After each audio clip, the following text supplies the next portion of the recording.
Madam 5 তারিখে যেটা বলতেছিল, 5 তারিখে উনি আপনারা যে 12টা পর্যন্ত কিন্তু আপনারা কিছুই দেখাতে পারেন নাই। দুপুর 12টার পর থেকে আপনারা প্রথম লাইভ যখন দেখানো শুরু করেছেন, তখন কিন্তু উনি বিছনায় শুয়ে শুয়ে উনি এগুলো দেখতেছিলেন এবং বলতেছিলেন যে আল্লাহর কাছে শুকরিয়া আদায় করতেছিলেন। যখন উনি পালিয়ে যাচ্ছে, ওই যে ছবিটা যখন আপনারা দেখাইছেন, তখন উনি বলছে যে এই দিনটা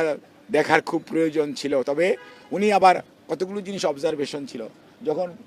কোনো জিনিসপত্রের কেউ কিছু জিনিসটা আমাদের লোকরা যেহেতু অনেক নির্যাতিত ছিল, তখন আবার উনি বলেছে তোমরা এগুলো না করো, যাতে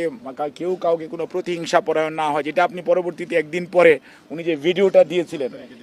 এই ভিডিওটা কিন্তু উনি নিজের থেকে বলেছেন এবং নিজে আগ্রহ প্রকাশ করেছেন যে আমি এটি বলতে চাই। কারণ উনি আমাদেরকে বলতেছে তোমরা বলে, যে না, ভারপ্রাপ্ত চেয়ারম্যান মহোদয় বলেছেন, মহাসচিব বলেছেন। তারপরেও পরে আমি বলছি ম্যাডাম ঠিক 91 সনে একই ঘটনা ঘটেছিল। 91 সনেও কিন্তু ম্যাডামের পরে ভিডিওতে বলতে হয়েছিল, আপনাদের যদি খেয়াল থেকে থাকে, এরশাদের পতনের পরে ঠিক একইভাবে তখন ম্যাডাম এই ভিডিওটা তখন আমরা হসপিটালে এটা রেকর্ড করে এটা শোনানো হয়েছিল, এই কারণেই যাতে নেতা কর্মী শুধু দেশের মানুষ যাতে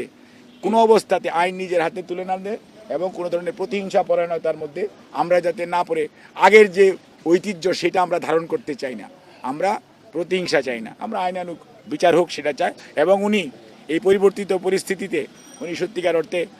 উনি অ্যাটলিস্ট আল্লাহর কাছে শুকরিয়া আদায় করে এবং উনি এই যে মানুষগুলো বিশেষ করে আপনারা খেয়াল করছেন গত পরশুদিন আমাদের মহাসচিব মহোদয় পঙ্গু হাসপাতালে গিয়েছিলেন নিটোরে কেন গিয়েছিলেন? এটা ম্যাডাম নিজে আগ্রহ প্রকাশ করেছেন যে এই যে ছেলেদের হাত চলে গেছে, পা চলে গেছে, এই মানুষ চোখ চলে গেছে, চোখটা দেখার জন্য আমাকেও পাঠাইছিলেন। আর এটার জন্য উনি ব্যক্তিগতভাবে মনে করেন এদের পুনর্বাসনের জন্য দল যতটুকু সামর্থ্য আছে, সরকার তো সরকারের মতো করবেই, কিন্তু দল তার সবটুকু সামর্থ্য দিয়ে যাতে এদের পাশে দাঁড়ায়, এটা কিন্তু উনি ফিল করেন এবং এর জন্য উনি মহাসচিবকে পাঠিয়েছিলেন, মির্জা ফখরুল ইসলাম আলমগীর সাহেবকে। দলের পক্ষ থেকে আমাদের ভারপ্রাপ্ত চেয়ারম্যান মহোদয় ওনাকে বলেছেন যে ইয়েস, আপনি চেয়ারম্যান এবং আমাদের পক্ষ থেকে যে